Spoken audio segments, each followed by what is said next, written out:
भाई petrol pump तो है, मेरे को लग रहा है यहाँ भी डीजल नहीं है। है भैया डीजल? नहीं है? नहीं है भाई, यहाँ भी नहीं है। ये तो समस्या हो रही है, मुझे लगा तेल को लेके प्रॉब्लम में फंस जाएंगे अगर मिला नहीं तो। गर्मी ने तो भाई सारे रिकॉर्ड तोड़ दिए। 45 डिग्री हो रखा है यहाँ, बताओ। ऋषिकेश जैसी जगह के पास 2.5 घंटे में 37 किलोमीटर कवर हुआ है, बताओ। इतने बुरे हालात है। और अब ये जो मेरी अगली इंटरनेशनल रोड ट्रिप होने वाली है स्कॉर्पियन के साथ, उसमें भी मैं आपको पूरा जर्नी दिखाना चाहता हूँ। सारे डॉक्यूमेंटेशन, वीजाज कौन कौन से लगे, कैसे कैसे लगवाए, कारनेट क्या होता है, ड्राइविंग लाइसेंस कौन सा चाहिए, कैसे दूसरे देश में जाके आप ड्राइव करोगे। एक काम रह जाए अपना रैपिंग का गाड़ी पे, दूसरा एक फाइनल इंस्पेक्शन महिंद्रा के शोरूम पे ले जाके, मतलब निकलने से बिल्कुल एक दिन पहले चेक करवाऊंगा फाइनल सब कुछ, अलाइनमेंट वगैरह चेक करवा लूंगा टायर्स की, ठीक है। क्योंकि भाई अब ये आखिरी बार है कि मतलब अपनी स्कॉर्पियन इंडिया से बाहर जा रही है। इसके बाद ये इंडिया तभी आएगी जब मेरा पूरा गोल अचीव हो जाएगा ना। 1 साल हो गया तो कई लोग भूल गए इसके बारे में, ये क्या था, तो मैंने कहा एक बार फिर से दिखा देंगे अच्छे से।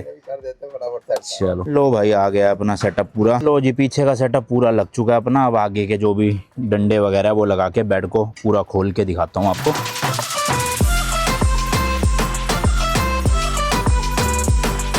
चलो जी चलो, चेकआउट करने का टाइम हो गया है अपने बद्रीनाथ के होटल से। हालांकि अभी तो टाइम है चेकआउट में, बट जल्दी नींद खुल गई थी तो सोचा जल्दी निकल लेते हैं। ये प्रसाद है यहाँ बद्रीनाथ जी का, जो घर पे जाके सबको बांटना है। चलो जी चलो, लगेज डाला जाए गाड़ी में अपनी। ऊपर देखो भाई, पहाड़ों पे थोड़ी बर्फ कम हो गई है कल के मुकाबले। कल तो मेरे को लग रहा है फ्रेश स्नोफॉल हुई थी ना, इसलिए बहुत ज़्यादा बर्फ दिख रही थी। और ये भाई मेन मार्केट वाला एरिया है। जस्ट यहाँ से आप लगा लो आधा किलोमीटर मंदिर का मेन एंट्रेंस है, मेन वाला जो पैदल चल चल के जाना होता है। तो अभी यहाँ से फिलहाल हम ब्रेकफास्ट कर रहे हैं। आलू के परांठे खाए थे कल भी, मस्त थे वो, तो आज भी वहीं से खा के फिर अपना जर्नी शुरू करेंगे यहाँ से सीधा ऋषिकेश के लिए। बाकी यार एक और नया दिन, एक और नई जर्नी। मैं हूँ अभी फिलहाल 4 धाम में से एक धाम बद्रीनाथ में, एंड आप देख रहे हो बद्रीनाथ रोड ट्रिप का एक और नया एपिसोड। इस ट्रिप पे भाई मैं गुड़गांव से अपनी स्कॉर्पियन को लेके निकला हुआ था बद्रीनाथ रोड ट्रिप पे। 4 वीडियोज़ आपने ऑलरेडी देख ली होगी। कल वाली वीडियो में बद्रीनाथ टेम्पल के दर्शन भी करवा दिए थे, माना विलेज भी घुमाया पूरा। अब वापसी कर रहे हैं अपनी जर्नी गुड़गांव की तरफ। मतलब गुड़गांव तो बहुत दूर है यहाँ से, ऋषिकेश का सफर होने वाला है आज का अपना। लो जी लो, ये आ गया अपना आलू प्याज का परांठा विद बटर। ये देखो भाई, हेलीकॉप्टर भी आते हैं यहाँ पे ना 4 धाम यात्रा करवाने के लिए पूरे। चलो बाकी खाना वाना खा लिया है, ये होटल लिया था हमने, गाड़ी निकालते हैं और जर्नी शुरू करते हैं टुवर्ड्स ऋषिकेश। कोशिश तो यही है कि आज ही खींच दूँ ऋषिकेश तक, बट कमर साथ देगी तो खींच दूंगा, नहीं देगी तो कोई नहीं। ऋषिकेश यहाँ से है तो 290 किलोमीटर, लेकिन 8.25 घंटे दिखा रहा है। पहाड़ी इलाका है ना, क्योंकि इस वजह से। और अभी डीजल भी बिल्कुल ख़त्म पड़ा है तो डलवा लेता हूँ ये भी यहीं से।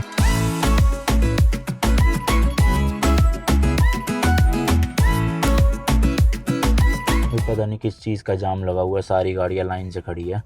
या तो आगे कुछ लैंडस्लाइड हुई है, रास्ता क्लियर कर रहे हैं, या कोई एक्सीडेंट वगैरह हुआ होगा। वरना मुझे तो कोई लग नहीं रहा रीज़न यहाँ पे, क्योंकि अभी 2 दिन पहले, परसों ही तो आए हैं हम इस रास्ते से, तो उस वक्त तो सब कुछ सही था, यहाँ पे कोई दिक्कत नहीं थी ऐसी।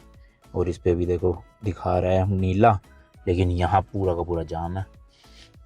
देख तो रहे हैं लोग उतर के, पता नहीं। जब भी भाई थोड़ा सा भी टाइम से जल्दी निकलते हैं ना, ऐसी चीज़ों में टाइम वेस्ट हो जाता है अपना।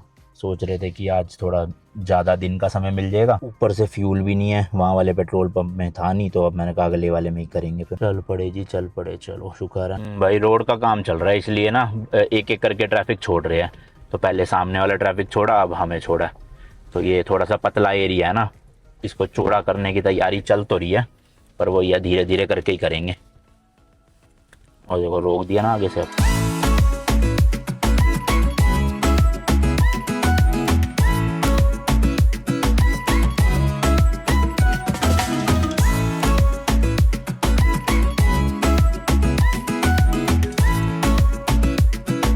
भाई पेट्रोल पंप तो है, मेरे को लग रहा है यहाँ भी डीजल नहीं है। है भैया डीजल? नहीं है? नहीं है भाई, यहाँ भी नहीं है। ये तो समस्या हो रही है, मुझे लगा तेल को लेके प्रॉब्लम में फंस जाएंगे अगर मिला नहीं तो। भाई बारिश शुरू हो गई है, हल्की हल्की बूंदाबांदी। और यहीं पे एक पेट्रोल पंप दिखा रहा है 4 किलोमीटर आगे, इंडियन ऑयल का।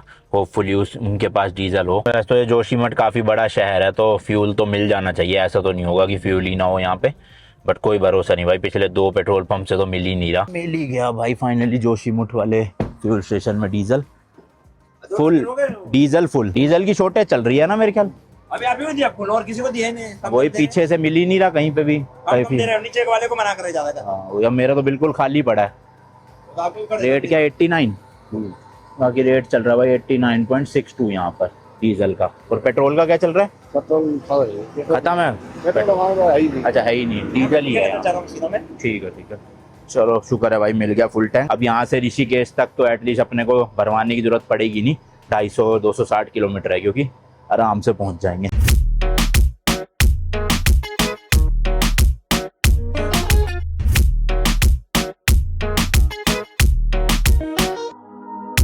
भाई ये रास्ता तो वही सेम है जिस रास्ते से मैं अभी आया था, मतलब आपने पिछले से पिछली वीडियो में देखा ही होगा, तो इसलिए ज़्यादा शूट कर नहीं रहा हूँ, यहाँ पे कुछ दिखाने लायक है नहीं। अभी जाते टाइम हमारा रुद्रप्रयाग में जो संगम था वो दिखाना रह गया था, देवप्रयाग वाला तो मैंने दिखा दिया था आपको, तो कोशिश करूँगा अगर रुका बीच में तो रुद्रप्रयाग वाला दिखा दूँगा, वरना तो मैं सोच रहा हूँ फिर भाई खींचता ही जाऊँ। अभी रास्ता फिलहाल 207 किलोमीटर बचा हुआ है, 5 घंटे 50 मिनट दिखा रहा है अभी तो। ये ऋषिकेश का रास्ता है। देखो भाई 8:51 तक इतनी चलाई जाएगी हिम्मत या नहीं, वरना अपना बीच में काफ़ी सारे बड़े बड़े शहर आएंगे ही, जैसे कि रुद्रप्रयाग में रुक सकता हूँ, देवप्रयाग में रुक सकता हूँ, श्रीनगर में रुक सकता हूँ, तो जहाँ तक हिम्मत हुई चलाता जा रहा हूँ।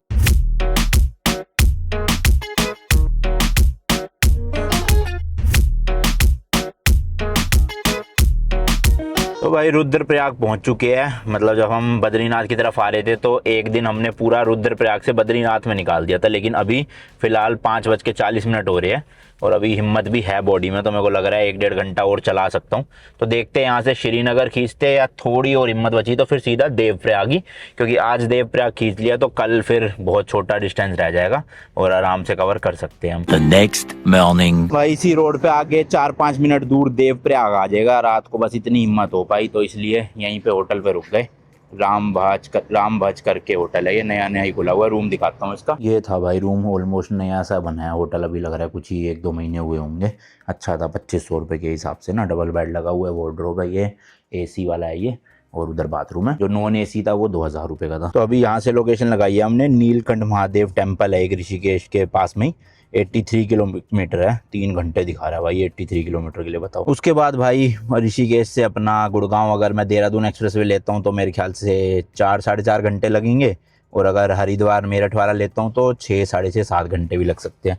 तो लेट्स सी पहले चल के दर्शन कर लेते हैं, फिर देखेंगे आगे क्या करना है। चलो जी चलो लेट्स गो। काफ़ी ना भीड़ भड़क्का भाई बढ़ गया है अब इस वाले रूट पे। मतलब हम जब कपाट खुलने से 1-2 दिन पहले यहाँ से निकले थे तब इतनी गाड़ियाँ नहीं दिख रही थी, लेकिन अब तो भाई जाने का भी बद्रीनाथ ट्रैफिक काफ़ी है यहाँ से, और बद्रीनाथ से आ भी काफ़ी ट्रैफिक है। मतलब बद्रीनाथ या केदारनाथ आप जो भी लगा लो, रूट तो यही है, क्योंकि तो इसलिए अब ज़्यादा लोग आना शुरू हो गए हैं। अच्छा हम शुरू में चले गए भाई, ना तो ट्रैफिक रास्ते में मिला और ना ही वहाँ पे दर्शन में भीड़ मिली।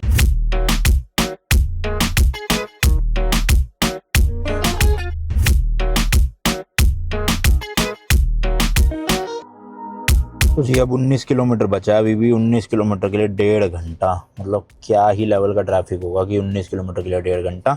तो इसलिए मैं तो भाई गन्ने का जूस पीने के लिए रुक गया हूँ। और वैसे एज सच कोई जाम नहीं है, बट इतनी सारी गाड़ियाँ आ जा रही है उसकी वजह से मतलब थोड़ा ट्रैफिक लग जा रहा है, स्पीड स्लो होती है। मतलब 20, 25, 30 से ऊपर जा ही नहीं पा रही, इतनी टैक्सी, इतनी बसेज, इतने ट्रकों की वजह से, तो इसलिए थोड़ा ज़्यादा टाइम लग रहा है। गर्मी ने तो भाई सारे रिकॉर्ड तोड़ दिए, 45 डिग्री हो रखा है यहाँ, बताओ, ऋषिकेश जैसी जगह के पास।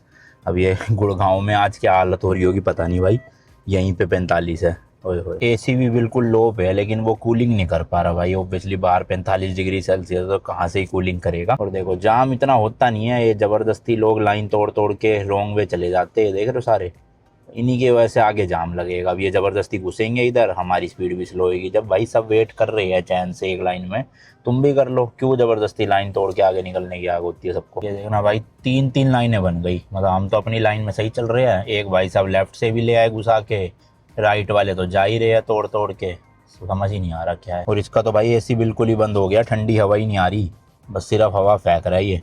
पता नहीं क्या हो गया, कूलिंग ही नहीं कर रहा। अब ये टेम्परेचर की वजह से है या गाड़ी में कोई दिक्कत आ गई है AC में, बिल्कुल नॉर्मल हवा आ रही है। बहुत ही ज़्यादा देर हो गई यार, पता नहीं क्या हो रहा है आगे। एक कोई तो शायद ब्रिज टाइप का है, वहाँ की वजह से ट्रैफिक लगा हुआ है। बहुत ही गर्मी है भाई, 45 डिग्री, AC बंद हो चुके हैं। मतलब खिड़कियाँ खोल रखी है अब थोड़ी थोड़ी सी, बाहर की नेचुरल हवा आ रही है, तो उसी से काम चल रहा है। और ये अच्छा है भाई, हवा चल रही है, देखो पेड़ उड़ रहे हैं ना थोड़े थोड़े, पर है गर्म हवा काफ़ी। पर एसी तो बिल्कुल ही बंद हो गया। मेरे को लग रहा है ज़्यादा देर खड़ी है ना इतने टेम्परेचर में गाड़ी, इस वजह से हो रहा है। अब बाकियों का चल रहा है कि नहीं चल रहा पता नहीं। देखो उसने तो खिड़की खोल रखी है, इसने बंद कर रखी है। भाई साहब कई लोगों की गाड़ियाँ हीट हो गई है, लोगों ने साइड में खड़ी करके बोनेट खोल रखे है। एक्चुअल में गर्मी है फिर तो भाई, खाली अपनी गाड़ी की गलती नहीं है, ज़्यादा ही गर्मी हो गई कुछ। तो देखो भाई ये कट है लेफ़्ट, क्योंकि ये लेफ़्ट कट जाता है। अब यहाँ पे आप बोर्ड देखोगे नीलकंठ, हरिद्वार, देहरादून, दिल्ली, ऋषिकेश के लिए, और सीधा रास्ता अलग निकल रहा है। तो ये लेफ़्ट कट लेने के चक्कर में ही सारा ट्रैफिक जाम था। देखो ये यहाँ पे इन्होंने बीच में बैरिकेड लगा रखे हैं, कुछ जाम नहीं है, कोई एक्सीडेंट नहीं, कुछ नहीं, सिर्फ और सिर्फ एक यही कट की वजह से जाम लगा पड़ा है। इतने बुरे हाल है बताओ। बीच में बिल्कुल रोड के बैरिकेड था, उस वजह से धीरे हो गई सबकी स्पीड, और ट्रक बस वाले तो वैसे ही लंबा रेडियस काटते अपने टायरों से, तो इसलिए बस जाम लग रहा था। पूरे 45 मिनट फंसे हुए थे हम, ये 1-1.5 किलोमीटर। सोचो 1-1.5 किलोमीटर के लिए 45 मिनट लग गए, और वो भी 45 डिग्री की धूप में। तो ये जो नीलकंठ महादेव जी का टेम्पल है ना, एक पहाड़ी के टॉप पे है। अब यहाँ से मतलब जो भी 16-17 किलोमीटर का रास्ता है वो काफ़ी पतला और ऐसे चढ़ाई वाला होने वाला है, तो इसलिए अभी गूगल मैप 1 घंटा दिखा रहा है, और शायद आगे जाम भी होगा। वरना 16 किलोमीटर भाई अच्छी रोड हो तो 20-25 मिनट से ज़्यादा लगने ही नहीं चाहिए, बट क्या करें भाई। जैसी गाड़ी ने स्पीड पकड़ी ना, एसी मैंने चलाया तो थोड़ा थोड़ा ठंडा करना लग गया। हालांकि उतना चिल्ड नहीं कर रहा, बट हाँ हो रहा है अब ठंडा। तो वही है, एक ही जगह खड़े रहने से ना गर्म टेम्परेचर में तभी हो गया। अब ये फिर यहाँ पे जाम सा लग गया है। तो पर यहाँ ये है कि डायरेक्ट धूप नहीं पड़ रही गाड़ी में, पेड़ों की और पहाड़ की ना छाँव है, तो उससे इतना ज़्यादा हीट नहीं हो रही मेरे ख्याल गाड़ी। और नीचे देखो भाई मस्त रिवर राफ्टिंग चल रही है, देख रहे हो, ओए होए होए कितनी गर्मी में कर रहे हैं लोग। और ये पूरा रोड ना रिवर राफ्टिंग वालों का ही है, मतलब एक तरह से यहाँ पे रिवर राफ्टिंग के काउंटर इतने लगे हुए बुकिंग के लिए, तो यहीं से आप डायरेक्ट बुक करके रिवर राफ्टिंग कर सकते हो। इसलिए वैसे भी भीड़ बहुत है यहाँ पर रिवर राफ्टिंग वालों की। और गाड़ियाँ देख के आपको लग ही रहा होगा कि आधे से ज़्यादा लोग मंदिर जा रहे हैं, क्योंकि बहुत फेमस मंदिर है ये। मतलब ऐसा कहते हैं जब सागर मंथन हुआ था उस टाइम पे जो विष निकला था ना, वो शिव जी ने यहीं पे ही एक तरह से कंज्यूम किया था, तभी उनका नाम नीलकंठ पड़ा था। तो वो यही जगह है जहाँ पे उन्होंने विष पिया था, मतलब पिया गया था, उन्होंने कंठ तक लेकर गए थे अपने, इसलिए नीलकंठ मतलब गला उनका नीला हो गया था। तो पिछली बार जब मैं यहाँ आया था तब भी मैंने स्टोरी बताई थी पूरी। तो इसलिए बहुत मान्यता है इस वाले मंदिर की ना, काफ़ी लोग आते हैं। और स्पेशली ऋषिकेश अगर कोई आ रहा है तो ये वाला मंदिर अराउंड 1 घंटा 1.25 घंटा पड़ता है मेन सिटी सेंटर से ऋषिकेश के, तो बहुत से लोग जाते हैं। पर मैं आपको रेकमेंड करूंगा, अगर आप पब्लिक ट्रांसपोर्ट से ऋषिकेश आ रहे हो ना, तो ऋषिकेश से स्कूटी ले लेना। अगर 2 ही लोग हो, स्कूटी से बहुत जल्दी पहुंच जाओगे, और प्लस स्कूटी बिल्कुल ना मंदिर के टॉप तक जाती है। गाड़ी का क्या है, गाड़ी लगभग 1-1.5 किलोमीटर नीचे तक ही जाती है, फिर वहाँ से आपको शेयरिंग वाली टैक्सी लेके ऊपर जाना पड़ेगा। लेकिन 2 व्हीलर्स को जाने देते हैं ऊपर तक, तो ज़्यादा आसानी रहेगी। बट अगर 45 डिग्री टेम्परेचर है तो भाई स्कूटी वाले तो पागल ही हो जाएंगे, खैर वो अलग बात है। तो देख लेना अपने हिसाब से जैसा सही लगे, सूटेबल आपको। लग गया भाई, लग गया जाम, देख लो।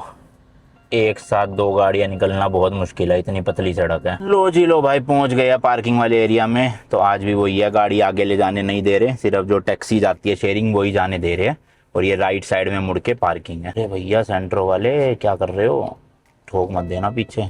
बस भाई किसी छाँव वाले एरिया में खड़ी करनी है, क्योंकि ठंडी हो जाए आधे पौने घंटे में ना, जब तक हम दर्शन करके आए। हाँ बढ़िया भैया, लेफ्ट में ही लगवाओ, बहुत बढ़िया। चलो जी बढ़िया।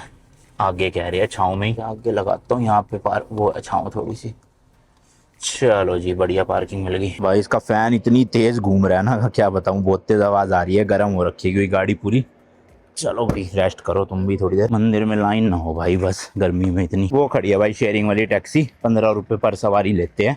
मतलब पिछले साल जब आए थे तब तो इतने ही थे, अब पता नहीं भाई। वो कह रहे सवारी आएगी तभी चलेंगे, वरना 150 रुपये दे दो, पूरी गाड़ी ले चलेंगे। चलो भाई पूरी कर ली, इतनी गर्मी में वेट तो होना नहीं था, पता नहीं कितनी देर में भरती गाड़ी फिर भी। ये देखो भाई बाइक स्कूटी आ जाती है ऊपर तक, पर गाड़ी अपनी पर्सनल नहीं ला सकते। अभी जितना आगे तक वो छोड़ेंगे वहीं तक ही है, उसके बाद थोड़ा सा पैदल भी चलना पड़ेगा। प्रसाद ले लिया भाई और जस्ट पहुंच ही गई। ये रहा बोर्ड लगा हुआ है, सामने ही मंदिर है। वो कह रहे हैं इतनी भीड़ नहीं है, अब तो जाने वालों की भीड़ है ज़्यादा। चलो जी भाई दर्शन हो गए, 10-15 मिनट ही लगे, ज़्यादा देर नहीं लगी। अभी फिलहाल यहाँ पे चने खा रहे, फिर निकलेंगे। भाई इतना गंदा जाम लगा पड़ा है ना, 4:30 बजे निकले थे वहाँ मंदिर से, और इस वक्त 7 बज गए हैं। ऑलमोस्ट 2.5 घंटे हो गए, और कितना किलोमीटर चले हैं, मात्र 37 किलोमीटर। 2.5 घंटे में 37 किलोमीटर कवर हुआ है, बताओ। इतने बुरे हालात है, बुरी हालत हुई पड़ी है। पता नहीं किस चीज़ का जाम है। वहाँ पे ऋषिकेश के उधर भी इतना जाम लगा हुआ था, जो नीलकंठ महादेव वाला कट है वहाँ भी इतना जाम था। अब ये देहरादून की तरफ जा रहे हैं तो यहाँ भी भाई जाम ही जाम। देखना देहरादून 42 किलोमीटर है और 1 घंटा 22 मिनट दिखा रहा है। मतलब 8:30 बजे तो रात के देहरादून ही पहुँचेंगे। तो गुड़गांव वहाँ से कम 4.5 घंटे और लग जाएंगे अगर मैं एक्सप्रेस वे भी लूँगा वो नए वाला। लेट्स सी भाई क्या बनती है बात। आज है जी नेक्स्ट डे। कल रात देहरादून में ही एयरबीएनबी लेके रुक गए थे। अभी 11:11 हो रहे हैं। यहाँ से निकलेंगे मेरे ख्याल 4-4.5 घंटे लगने वाले हैं। ये देखो भाई 279 किलोमीटर दिखा रहा है, 4 घंटे 34 मिनट। और निकलेंगे वही दिल्ली देहरादून वाले एक्सप्रेस वे से। तो दिल्ली तक तो मेरे ख्याल 2.5 घंटे लगेंगे और फिर 1-1.25 घंटा या 1.5 घंटा दिल्ली से हमारे घर लगेगा गुड़गांव। तो इसमें थोड़ा ज़्यादा दिखा रहा है टाइम। मेरे ख्याल से 4 घंटे से कम में ही हम ट्रैवल कर लेंगे अपने घर तक, अगर ट्रैफिक नहीं मिला दिल्ली वाले पार्ट में, मतलब गुड़गांव वाले पार्ट में।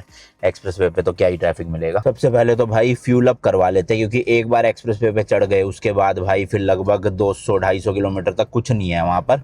तो फंस के खड़े हो जाएंगे फालतू में, क्योंकि अभी देखोगे फ्यूल मेरा आधे टैंक से भी कम है। तो इसलिए भरवा के जाना ही समझदारी वाला काम है। चलो जी चलो, मिल गया पेट्रोल पंप। चलो जी चलो, टैंक फुल हो चुका है मस्त। अब चढ़ सकते हैं एक्सप्रेस वे पे। तो भाई बस 15-20 मिनट का ये मेन सिटी का जो ट्रैफिक है वो झेलना है। एक बार एक्सप्रेस वे पे चढ़ गए मस्त, फिर तो ना कोई ट्रैफिक, ना दूर दूर तक कुछ इंसान दिखते हैं ज़्यादा। बस भगाते रहो अपना 100 पे गाड़ी और मस्त पहुंच जाओगे 2.5-3 घंटे में दिल्ली। चलो जी भाई एक्सप्रेस वे पे चढ़ चुके हैं। अब यहाँ से गुड़गांव 255 किलोमीटर दिखा रहा है। तो मेरे ख्याल दिल्ली 220-225 किलोमीटर होगा। और गूगल मैप पे दिखा रहा है 255 किलोमीटर के लिए 3 घंटे 40 मिनट। बट मुझे पता है भाई ये 255 किलोमीटर मैक्स टू मैक्स 3 घंटे में कवर, 3 तो नहीं, हाँ 3.25 घंटे लग ही जाएंगे, 3-3.25 मतलब गुड़गांव पहुँचते पहुँचते। तो एस्टिमेटेड टाइम ऑफ अराइवल 4 बजे का है शाम को। लेट्स सी थोड़ा काट पाते हैं कि नहीं काट पाते रास्ता।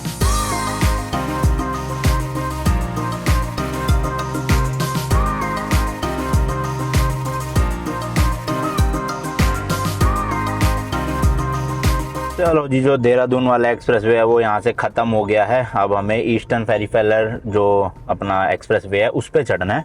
अभी भी घर यहाँ से फ़िलहाल 81 किलोमीटर दिखा रहा है, बट ये वाला एक्सप्रेस वे छोड़ के लेफ़्ट की तरफ हो जाना है हमें, क्योंकि ये सीधा सीधा जाएगा आगे अक्षरधाम वगैरह के लिए। मतलब दिल्ली जाना है अगर आपको तो इसी पे चढ़े रहो, पर क्योंकि हमें गुड़गांव जाना है तो इसलिए एग्जिट मारना पड़ेगा यहाँ से। तो सामने देखो कुंडली, गाजियाबाद ये सब लिखा हुआ है ना। जो एक्सप्रेस वे के टोल टैक्स थे ना 2-3, वो तो भाई अभी चालू नहीं हुए, वो मतलब ऐसे ही है, खुले पड़े हैं, डायरेक्ट आप निकल जाओ। लेकिन ये वाले एक्सप्रेस वे के लिए तो ऑब्वियसली फास्टैग मतलब होना चाहिए पैसे उसमें। तो ये लेफ्ट की तरफ निकलेगा रास्ता दिल्ली के लिए, और राइट वाला जो है ये जाएगा कुंडली होते हुए मतलब अपने गुड़गांव की तरफ। तो हमें राइट रखना है। तो लो जी, ये चढ़ चुके हैं यहाँ पर, और 80 किलोमीटर है ये, मतलब 1 घंटा 26 मिनट दिखा रहा है। तो ठीक ही है देखा जाए 80 किलोमीटर के हिसाब से, वरना पहाड़ों पे 80 किलोमीटर तो भाई 3-3, 4-4 घंटे लग रहे थे। और यहाँ सोचो 1 घंटा 26 मिनट दिखा रहा है केवल।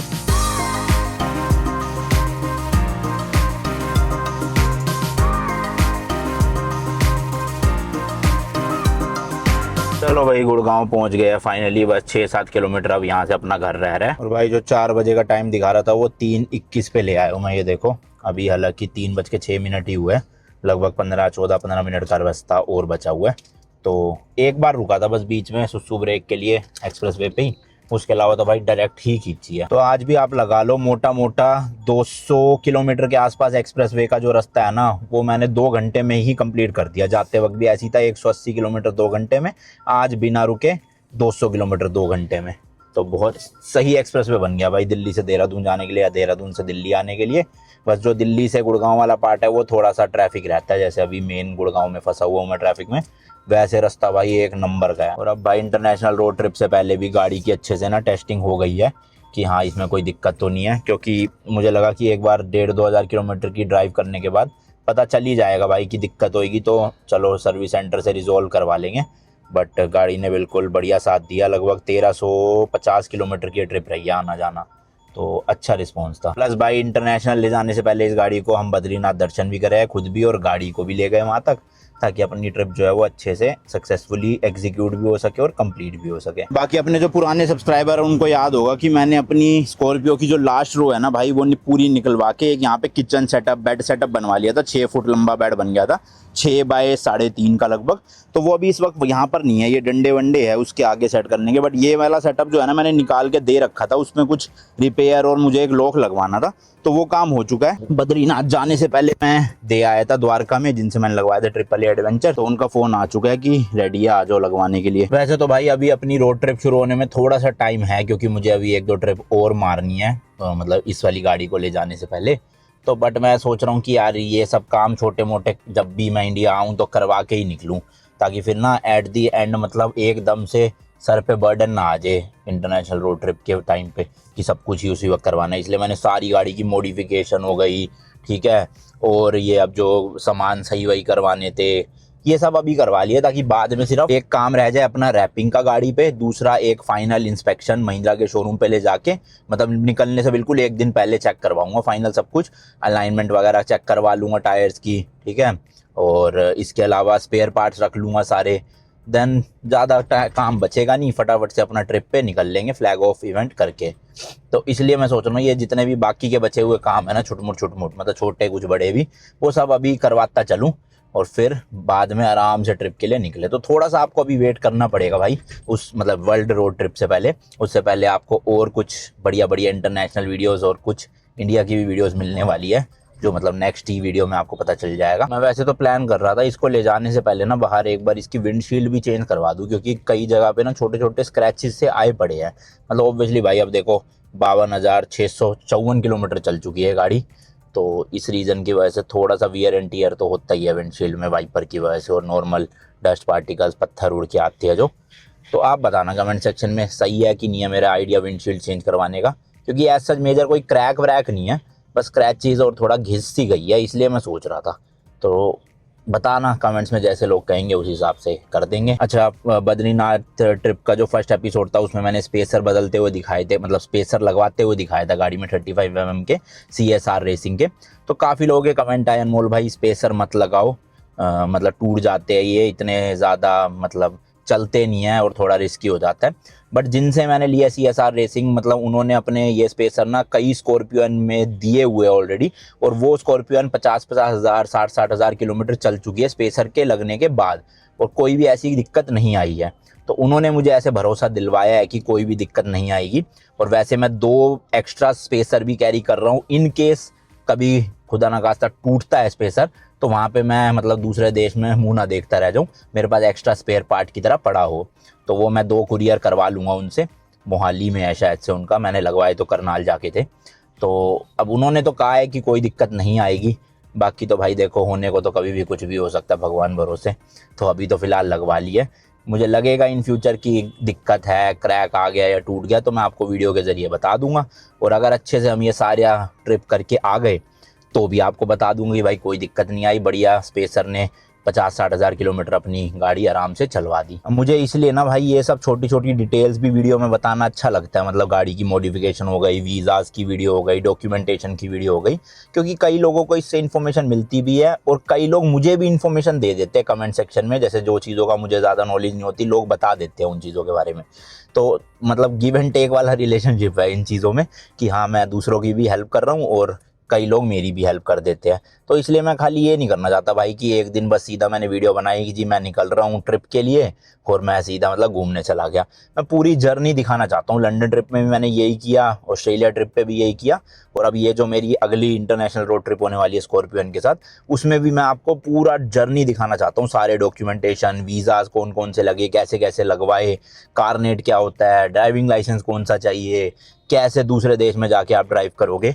तो ये सब चीज़ें इंपॉर्टेंट है भाई, क्योंकि ये इन्फॉर्मेशन अगर नहीं मिलेगी ना तो जो लोग आगे प्लान कर रहे हैं वो फिर कैसे जाएंगे भाई, है ना। तो मेरा तो एम ये है कि हर कोई कर सके ये ट्रिप, इतना आसान इन्फॉर्मेशन अपने चैनल पे मैं देना चाहता हूँ। क्योंकि जब मैंने और अभिषेक ने लंदन ट्रिप ये फर्स्ट टाइम करी थी ना, उस टाइम से पहले कई लोग ये ट्रिप कर चुके थे, दिल्ली टू लंदन वाली बाय रोड, लेकिन वो ये भाई इन्फॉर्मेशन ही नहीं थी यूट्यूब पे, ज़्यादा कुछ लोग खुल के बताते ही नहीं थे कि कारनेट क्या होता है, कहाँ से मिलता है, मतलब बताते थे कारनेट क्या होता है, लेकिन कहाँ से मिलेगा, कैसे मिलेगा, वो सब इन्फॉर्मेशन थी नहीं। तो हमें भी बड़ी दिक्कत आई थी उस टाइम पे ये सब रिसर्च करने में। तो मैंने फिर सोचा हुआ था यार, मतलब अब कर रहे हैं ना तो मैं प्रॉपर ही करूँगा, एक एक डिटेल बता दूंगा सारी, कि आगे जाके किसी को दिक्कत हो ही ना। और टचवुड भाई, जब मैंने ये ट्रिप करी 2023 में, उसके बाद आप देखोगे ना 2023, 24, 25 और अब 26 भी, इतने लोगों ने ये ट्रिप करी है, इतने लोगों ने ट्रिप करी है। यूट्यूब पे भी उन्होंने इन्फॉर्मेशन दी है, बट वो जो होता है ना एक कि मतलब यूट्यूब पे फुल इन्फॉर्मेशन फर्स्ट स्टेप दे देना, वो कर दिया था हमने ताकि लोगों के लिए ईजी हो जाए। उसके बाद तो फिर भाई लोग बाइकों से भी गए, गाड़ियों से भी गए, अलग अलग व्हीकल से गए हैं, पता नहीं किस किस चीज़ों से। तो ईजी हो गया है अब काफ़ी हद तक। तो अच्छी बात है भाई, ऐसे ही आप लोग भी करो, मतलब बढ़िया है ना। पूरा वर्ल्ड घूमो, अपनी इंडियन गाड़ी लेके घूमो तो और ज़्यादा मज़ा है। जैसे मैंने चूज़ करी है महिंद्रा की स्कॉर्पियो एन, ताकि दूसरे देशों में भी तो पता चले ना अपनी इंडियन ब्रांड भी एक कैसी खतरनाक गाड़ी बना सकती है, वो भी इतने कम प्राइस। चाइना में जाके नहीं कर सकता मैं बात ये, क्योंकि भाई वहाँ पे तो ऐसे ऐसे ब्रांड्स हैं जो इससे कम प्राइस में भी इससे खतरनाक गाड़ियाँ बना रहे हैं। बट यूरोप जैसे देशों में, यूएस यूके वाले जैसे देशों में, वहाँ पर लोग हैरान होते हैं इन गाड़ियों को देख के कि भाई सही में 29-30 हज़ार डॉलर की है ये गाड़ी। दिखने में तो लगती है बहुत महंगी होगी, बट मज़ेदार। ऑल्सो इस बार की जो ट्रिप है ना, ये रोड ट्रिप भाई पिछली दोनों ही ट्रिप से बहुत ज़्यादा डिफरेंट होने वाली है, मतलब बहुत ज़्यादा डिफरेंट। उस टाइम तो मतलब ये था कि दिल्ली टू लंदन है तो भाई जल्दी जल्दी लंदन पहुँचो, मतलब बीच में जितने दिन के वीज़ा मिल रहे हैं, जहाँ के मिल रहे हैं, बस उतने दिन घूमो, फटाफट भगाओ भगाओ और लंदन पहुँचो। 3 महीने में पहुँच गए थे। फिर उसके बाद ऑस्ट्रेलिया ट्रिप में मैंने थोड़ा सा स्लो रखने की कोशिश करी थी, बट उस ट्रिप पे कंट्रीज ही इतनी थोड़ी बोरिंग सी थी भाई, लाओस जैसी, कि लोग भी परेशान हो गए थे कि क्या अनमोल भाई 25-30 दिन एक ही देश में घुमा रहे हो। तो उतना भी नहीं, बट इस बार मेरा मेन एम ये है कि अब मुझे ना कोई डेस्टिनेशन लेके नहीं चलना कि भाई बस दिल्ली टू ये कर दिया, दिल्ली टू वो कर दिया, समझ रहे हो।